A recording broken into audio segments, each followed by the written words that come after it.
American edition. Yeah.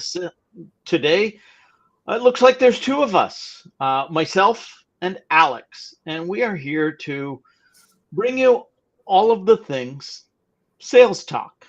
Uh, Today, we really have no agenda. I have something in mind. I'm going to roll it out and see what Alex has to say about it. But we'd also like to hear from you. If you have some ideas, if you have some questions, if you have some thoughts that you want to share with us, please bring it. Think of this as your virtual water cooler. Yeah. And oh, excellent. We are joined by Tim as well.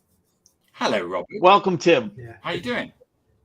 Good. Doing Good. all right, thanks. The topic today was punctuality. Oh, hurtful. So I'm gonna pull the old customer card. I've been on a call with a customer, and it was either talking to him or talking to you. Okay, we'll let you off. So I'm paying the bill. I'm sorry, but paying the bill's one. I will tell you what I tell all of my salespeople. If you close the deal, it's acceptable. No pressure. Right. So, as we were saying, there's really not much of an agenda today, not yet anyway. But I did have something that I've been pondering a bit recently, and I wanted to get your take on it as well. Okay. Sales versus marketing. Ooh. Good question. Are they different? If so, how? So, if you don't mind, I'd like to start vis-a-vis sales messaging versus marketing messaging and see what you think about this. I've been thinking a lot about this recently. Marketing messaging is for the mass audience. It's not really customized to the extent that, as a one-on-one message would be. At best, we have personas, and we try and customize our marketing messaging to address a given persona. That is, somebody in a particular role or with particular responsibilities or whatever the case may be. But in general, marketing messaging is for the masses. It's brand awareness. Whereas sales messaging is for the one-on-one conversation. It's not at all brand awareness. It's direct response. I speak to you, Alex, about you, Alex, and I want you to take a particular action. Yeah. So how is it that we expect marketing to deliver leads? How is it that we expect sales to go viral and have any success in either case? Yeah. Am I off base here? Have we just forgotten the whole point? Well, I hope there's no marketers on this call right now, because I hope there is. Because I'd love for them to join in and come up with some comments. But you go first, Alex. Okay. So back in the day when lead nurturing used to work, I would appreciate, as a sales leader, I would very much appreciate the effort that marketing would go to in creating content that would act as that sort of, top and sometimes middle funnel. I think as time went on, and I'm thinking now about 2015 to 2018, and even before that, actually, I personally worked strategically with marketing to create content that was specific to, the go-to-market strategy that I was driving as a sales leader. And often that was top of funnel, could have been middle of funnel, but equally bottom of funnel. And that would come in the form of content, insight, as well as, intimate events to try and get small groups together. So I'd have to say I disagree with you, Rob, because I think marketing play a bigger role than that. But equally, we had an interesting conversation earlier today about this idea of pipeline generation sitting with marketing, demand gen sitting with marketing. And by that way of thinking, it creates this divide that we've been trying to eliminate for years. So when you're saying that you're working with marketing as a sales leader, I was never implying that it shouldn't be. In fact, marketing has to come to you to understand the buyers. But what they do is they go to you and they go to every other person in the organization, and then they boil it down and they take the commonalities, and that's where they get the personas. They're not reaching out to any one individual that you're prospecting, or are they? So I kind of agree with Alex. When you talk about pipelines and things like that, you'll get some comments saying that's old-fashioned because it's not linear anymore. And I totally understand it's not linear. I'm using the pipeline as a mechanism to really just to give a visual. There is a place at the top where you've got to create some sort of desire for what you do, because you want someone to come to you and go, that's really interesting. But I think that in the book that Adam and I wrote, where we used a particular case study of an organization that went through a process,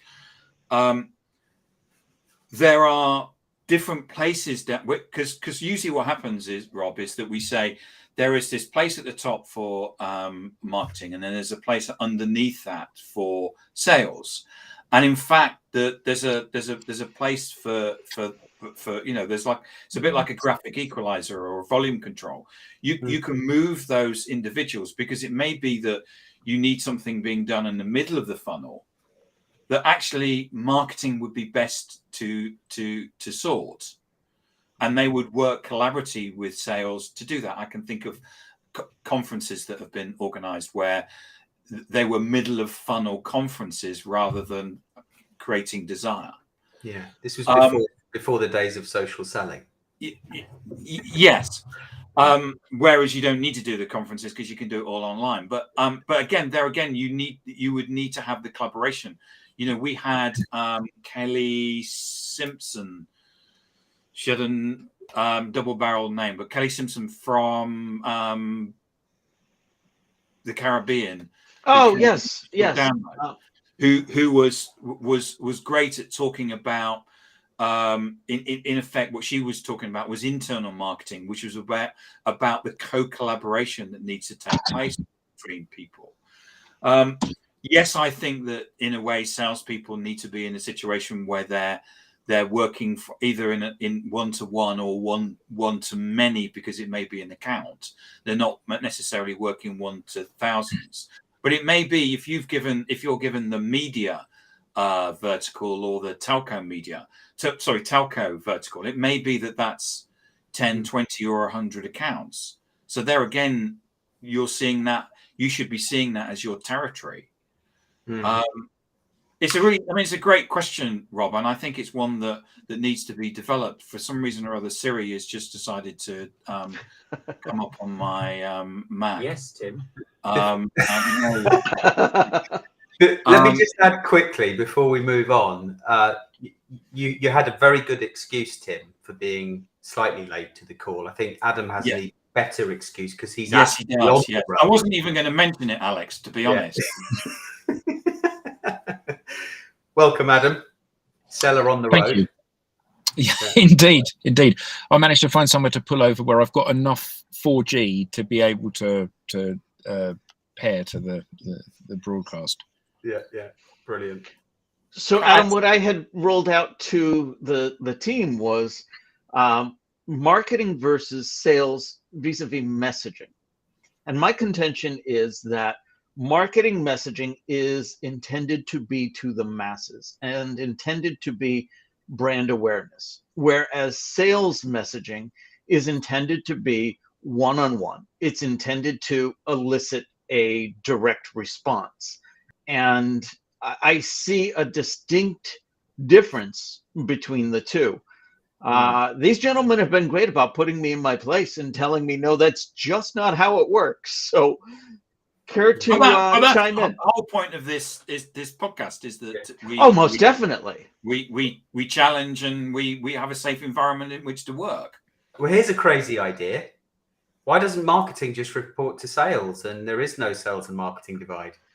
But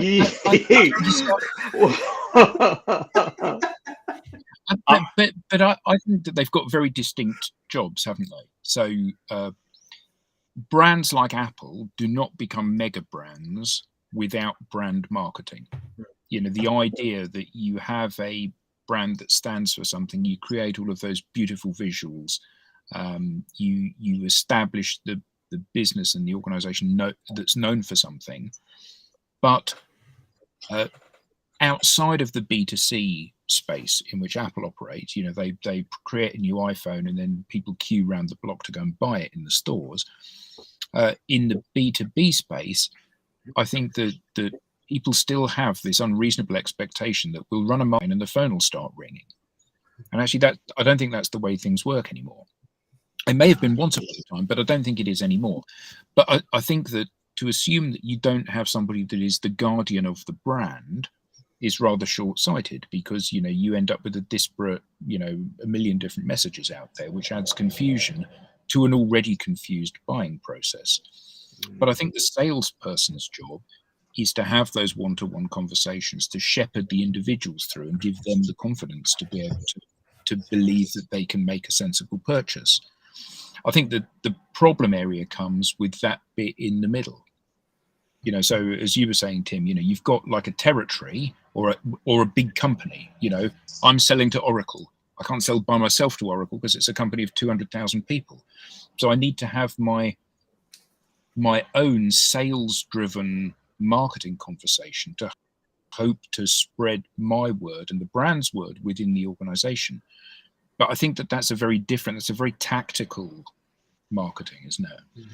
Mm-hmm. Those are seasonal or task-specific messages that are put out there. But I think that the challenge, again, that we have is that many people in both sales and marketing believe that message will elicit a response, and it won't. People that run a campaign and just sit there staring at the phone waiting for it to ring, that's delusional behavior. All you can hope is that you publish some valuable content, podcasts or white papers or even something glossy. You put them out there, and then you hope that when Tim, the salesperson, phones up and says, "Hi, I'm from company X," the recipient says, "Yeah, I was on your podcast the other day. I thought that was really interesting." That it's going to activate somebody to is ridiculous. In the same way that we all know that, every time you open your email, you've got 100 messages from people claiming to provide you with an endless stream of leads. Well, it's fiction. Yeah. I'm so glad you chose Apple, because that's the example I often give. Marketing and brand awareness, Apple is probably hands down one of the best. But I, as an individual, have never spoken to an iPhone. I've spoken on an iPhone, and Siri notwithstanding, I suppose. I've never spoken to an iPhone, but I have spoken to somebody at the Genius Bar or somebody in the store. And that's the one-on-one conversation marketing cannot have with me. But the problem that we have in using Apple as an example is that 99.999999999% of companies are not Apple. That's true. And the audience that we're talking to are not Apple. So, it will be, I have some SaaS software that does AI, and there's 20 people in the company, and it's, and so how is it that a person who is the marketing manager of that company, how is that person going to create a brand and going to create the desire in the marketplace for people to say that they want to buy? That's a completely different proposition. We also have some audience comments I want to make sure to include. Dr. Grant Van Ulbrich says, Never heard of agree. Never heard of them. They have very distinct Hi, roles. Grant. Sorry, I'm being facetious. They have very distinct roles and are necessary to support different roles. But this is key. Why does education in the US teach sales under a marketing degree? Sales is a discipline in its own merit with science and psychology. Fortunately, there are now exclusive sales-focused master's and PhD programs. And Dr. Grant, that's actually exactly why this has been on my mind lately. I would generally say they don't teach sales in college. As it turns out, now they do, but not nearly as much. But I was starting to ponder, why is sales under marketing in college, but in the business world, marketing is often under sales, or at least often considered lesser than. So it's an interesting dynamic there. But yeah, that was the spark that really started this conversation in my own mind. So I'm glad you brought that to the forefront as well. Thank you. Yeah, this topic is like kicking the hornet's nest. I mean, you know, the sales and marketing alignment topic has been around since the dinosaurs. And But that problem has only actually been addressed since the publication of a brilliant book on exactly this topic called Smarketing. I haven't heard of that book in 5 minutes. Is it still for sale? It is. It's one of the unsigned copies, actually. One of the rare unsigned copies. Yeah, rare unsigned copies. The signature makes the value go down. I tell you, if each of you, that is to say, Alex and Rob, go and buy a copy, you'll double sales overnight. Right, where can I get it? Amazon, of course. Amazon. Yeah, it'll be in the dump bin at the front of the store. Half price, 10 for 5 cents. There we go. You know, we were doing a fire pit last night. I'm on holiday, as they say in Europe, on vacation here in the States, and we needed some kindling. Yeah, it does burn very well. We've got some. I use it because my desk's a bit wobbly, and Oi. We got some die-hard hosts of Sales TV today. We had Andy Huff on holiday this morning, and we've got Rob Durant, who's on holiday this evening. I know. These lightweights who go on holiday and then don't turn up. Anyway, we have another good comment from Grant. I need to be nice to him because I was a bit horrible earlier on. It's okay. He can handle it. It's fine. So he goes on to say, so right, Rob, and it will take years for the legacy of ownership from marketing MBAs that say sales is theirs. There are two completely distinct pathways and careers. Sales master's programs are at their infancy. I, for one, could not be a professional marketer, nor would I expect the head of marketing to go on the road and perform as a global account manager. Two different pathways. So, are they? Yeah, and it would be interesting if we had Andy, because he always loves a platform to talk about education. And I think that there's a number of things, isn't there, that Andy would normally talk about, which is that the educational position isn't right. And I think Dr. Grant is making a great point there. But also Andy would want to be talking about the ongoing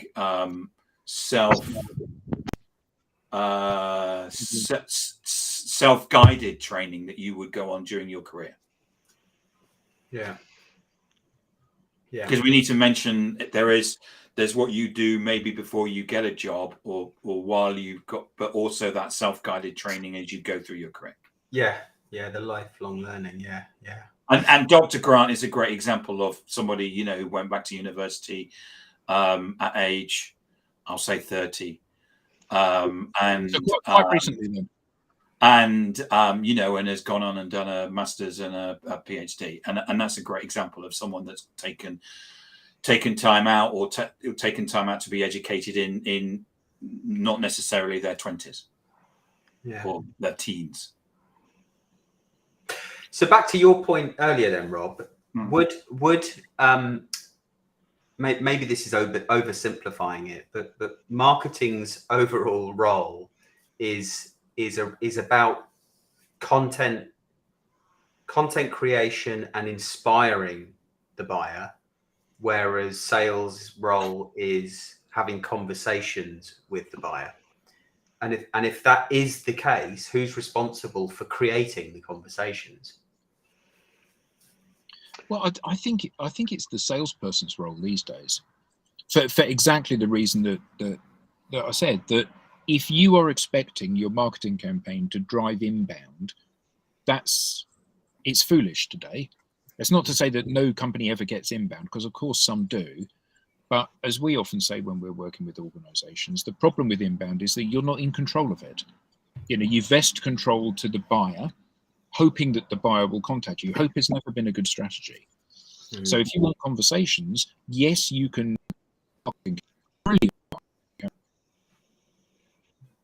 or a mediocre marketing campaign that is a runaway success, and maybe the phone rings and maybe it doesn't, and maybe it rings with the right people and maybe they aren't, and maybe it rings often enough and maybe it doesn't. Or alternatively, the salespeople can go out and metaphorically knock on doors and start to have conversations with people. So it's sales' job to create those conversations and marketing's job to provide enough background that people are not entirely unused to the brand. I mean, you're right, Tim, that the problem with Apple as an example is everyone in the world knows who Apple is. So when you say I'm from Apple, it instantly conjures up that brand image. And of course, every marketer says, well, that's what I'm trying to create. We're like the Apple of. No, you're not. You're nothing like the Apple of, because there's only one Apple, and there's only one Rolls-Royce, and there's only one Oracle or SAP, and these are globally renowned brands. And most of the organizations out there are, by nature of the fact that they're smaller, there are more of them, companies that people haven't heard of. Yeah. Well, Adam, you and I are working with an organization right now, a accounting software provider, or ERP vendor as they would call themselves, where currently 100% of the leads are generated by marketing. Yeah. And I think therein for them lies the opportunity, because if you think about how many different CRM, ERP, accounting software systems there are out there that aren't, in the case of CRM systems, everybody in the world has heard of Salesforce. And then there's a load underneath that most people haven't heard of. If you're in that bottom stripe, so $20, $50 per head per month stripe, a good product, but nothing like the market penetration of Salesforce, why would I even notice you? Your introduction is, we're a great new CRM vendor. And as we all know, the challenge with CRM or any SaaS software, the challenge is implementing it. So I've spent all of this time implementing, let's say, Salesforce within my business. And then you come along and you tell me you've got a better product, but I know the pain to implement Salesforce and everyone knows how to work that now. Why would I change? Why would I change to you that's got a great piece of software, Tim, rather than you, Rob, that's got a great piece of software, or you, Alex, that's got... Actually, the only way that you can break through is not by putting a pretty logo and a nice narrative in front of me, is for you as a salesperson to back me into a corner and say, this is the magic that I can bring to your organization. And then if I've built enough of a relationship with you, or you've built enough of a relationship with me that I trust you, I'm going to A, listen, and B, believe what you say. That's not a sale, but that's the start of a relationship. And outside of that, it's all hocus pocus, isn't it? A logo that I've never seen before for a product that I've already got, which already solves the problem that I have. A compelling way of selling something, is it? No. Well, the only place you can go then is price. Yeah, absolutely. But that's the exact conversation that marketing cannot have en masse. That has to be held one-on-one. Well, and this is, I think, Rob, this is why somebody mentioned it earlier, LinkedIn user, a reference to account-based marketing. And I think marketing teams are trying to get closer to that one to few, almost one-to-one in terms of company to company, even though there's 20 plus stakeholders to awareness with. Sorry, that's someone going past on their super bike.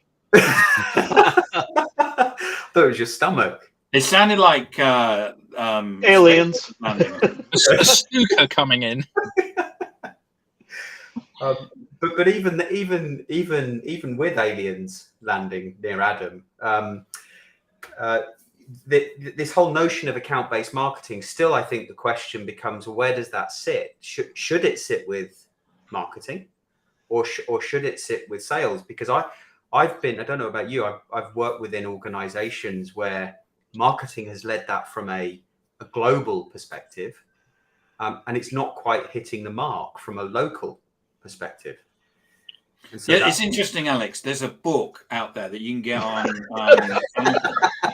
which actually has a chapter in there about account-based marketing, and the discussion is, should it be account-based marketing or should it be account-based sales? Well, the latter. Absolutely the latter. And our other co-author, Hugo Witcher, on it actually called it account-based everything. Okay. Which is that it should be sales, marketing, customer service, all of the things that we would be doing, or now we would see under a revenue operations type umbrella, or go to GTM umbrella, or whatever the latest term is for it. Yeah. Because what we're trying to do is, especially in any downturn, is to sell to our existing clients, because it's easier to sell to those existing clients than it is to get new ones. Yeah. We talked about that this morning. Yeah. The cost of acquisition of new clients versus the cost of going in and talking to existing clients. Yeah, that was in relation to losing people, right? Yeah. Yeah. So my line of thinking was, first, can marketing do anything beyond brand awareness?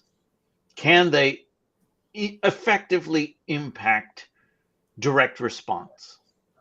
And if they can't, and I don't know that we've decided it, but if they cannot really impact direct response, why do we look to marketing to generate leads?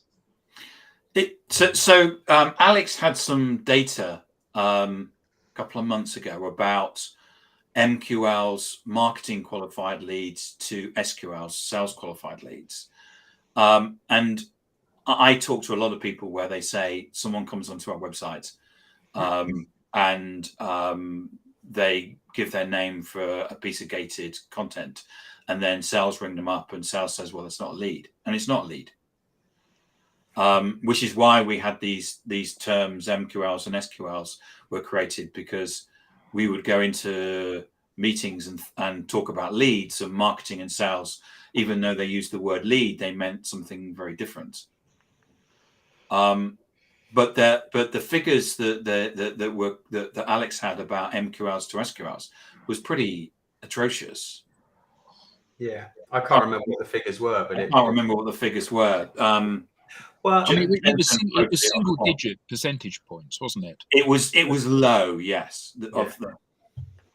Well, I think the problem with MQL and SQL, or whatever the business calls it, it's and I don't know if I should say this, but I used to use the acronyms in order to secure marketing budget to do the things that I needed to get done in order to move pipeline through the funnel.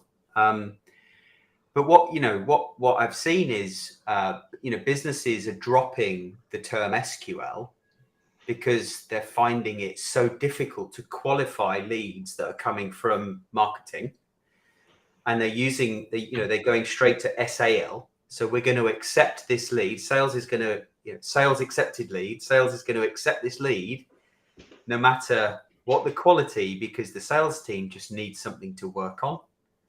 And so, I think we're in this period of chasing crap. Yeah. Yeah, let's not mince our words, Tim. There we go. Isn't part of the problem here that that sales and marketing are coming at this from two different directions? So you said, Rob, about should this be a marketing? Can marketing even do account-based marketing? No, they can't. But neither should they try. So one of the problems that we have is that salespeople are brilliant at creating conversations, but in my experience, they're not very good at making things beautiful.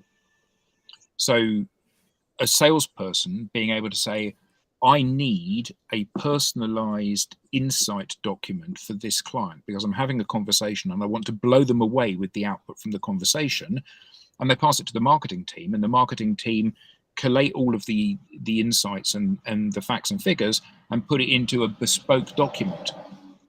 One of the things that I think, particularly in the B2B space, but also in the B2C space, B2C space, is that people do not want to be lumped together. The last three people really like this jumper, therefore you're going to like this jumper. No, I'm not going to like the jumper. So when you see something which is a generic document, which has been produced after a conversation for you, it's like handing somebody a brochure.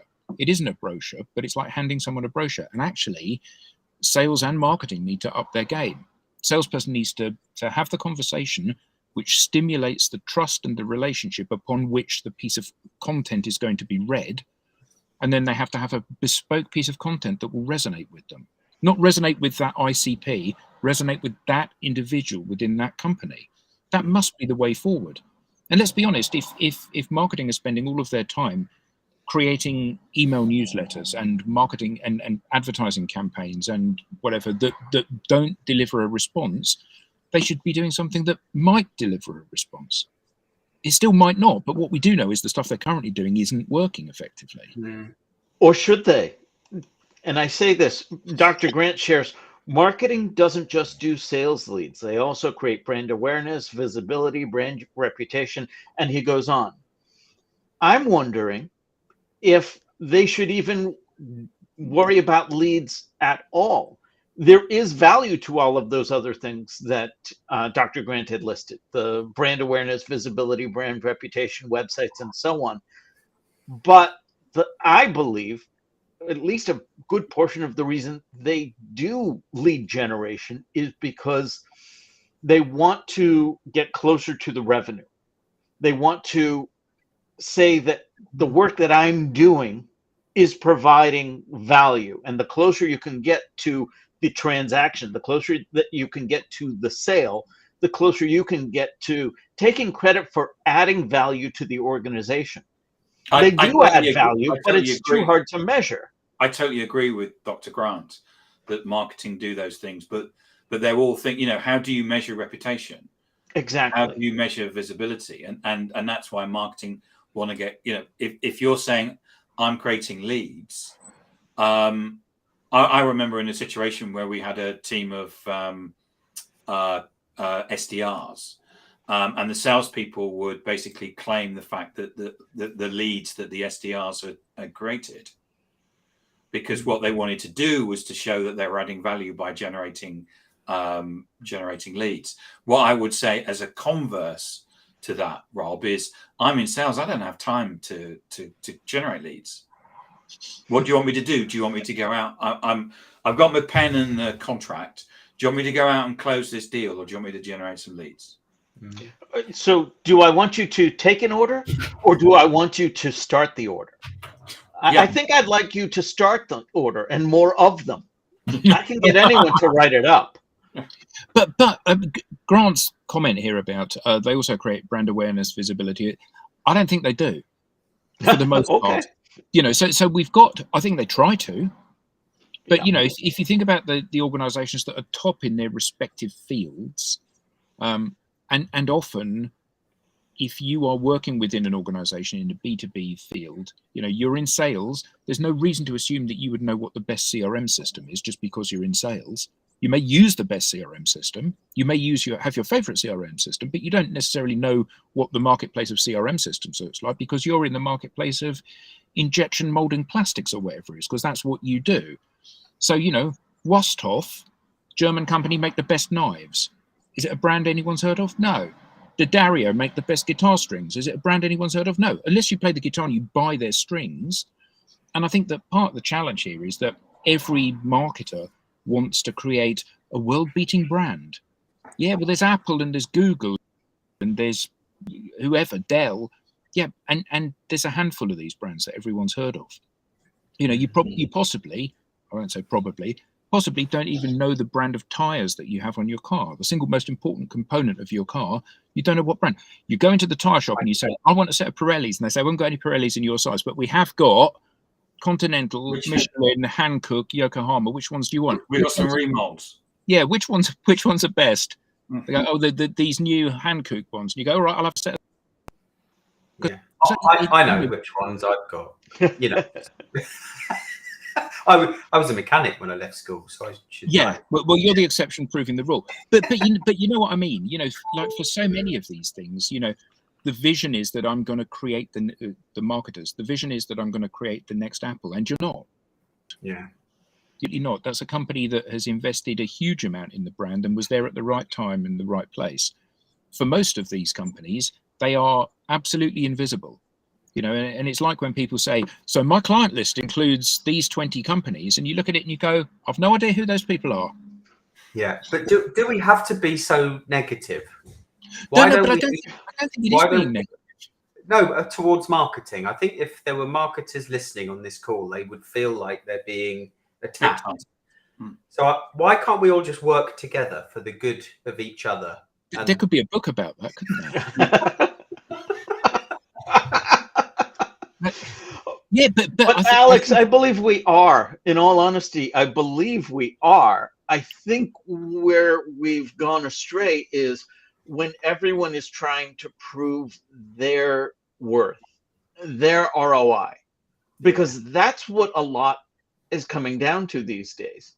We could not have a very successful business without the marketing team and the sales team and the client success team and finance, by the way, and all of the others.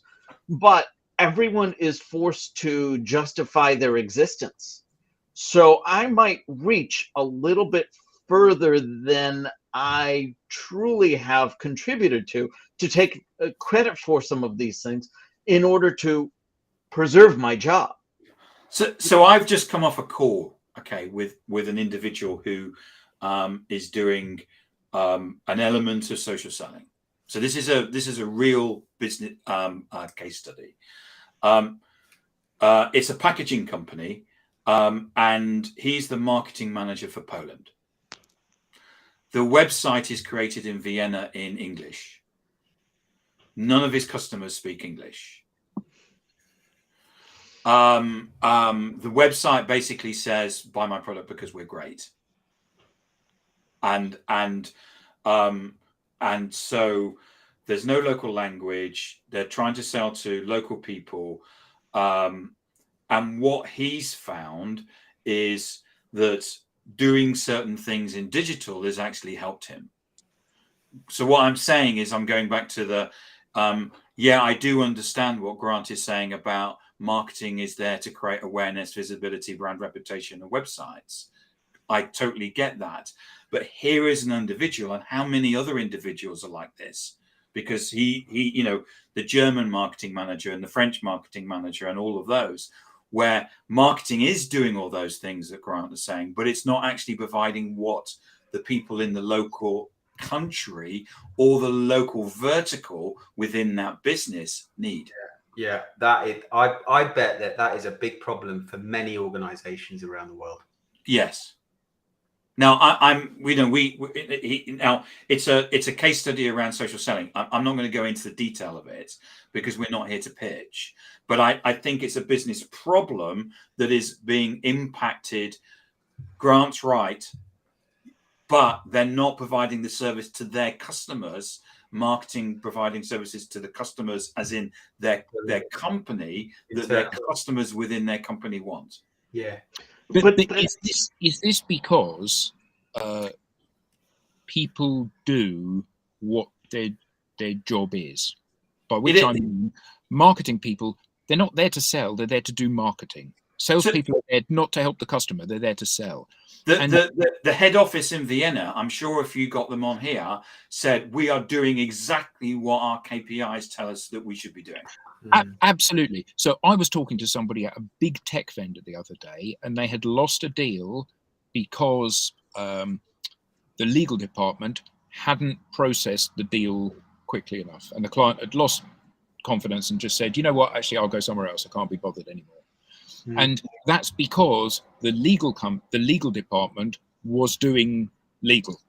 They were doing their due diligence, and they were looking for faults in the contract or whatever that they could pick up on to prove their value to the organization, rather than saying, what am I here to do? In a tech vendor, above all else, which is all about sales, what am I here to do? I'm here to facilitate the sale. If that was their belief system, there would have been a very different outcome for that person that was selling.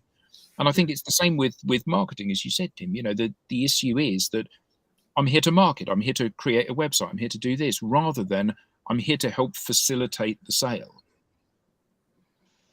Yeah. Yeah.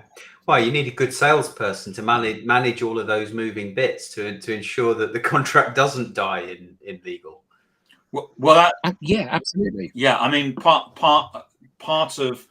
of working for a big company in sales is often managing. You spend 50-60% of your time working on internal stuff.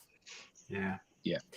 I just had to bring up Dr. Grant's comment because it starts with, "You're right, Tim." How often do you hear that? Not very often.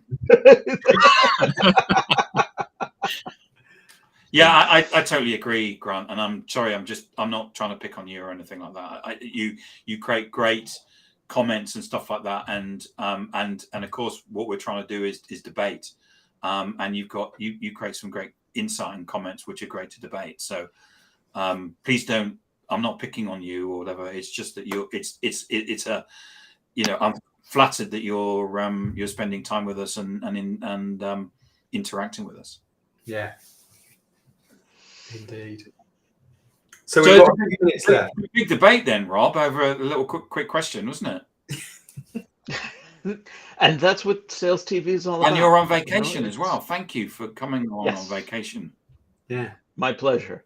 My wife said to me the other day, because obviously, people are joining, co-hosts are still joining this whilst on holiday. You included, Tim. She said, "Are you going to join when we go on holiday?"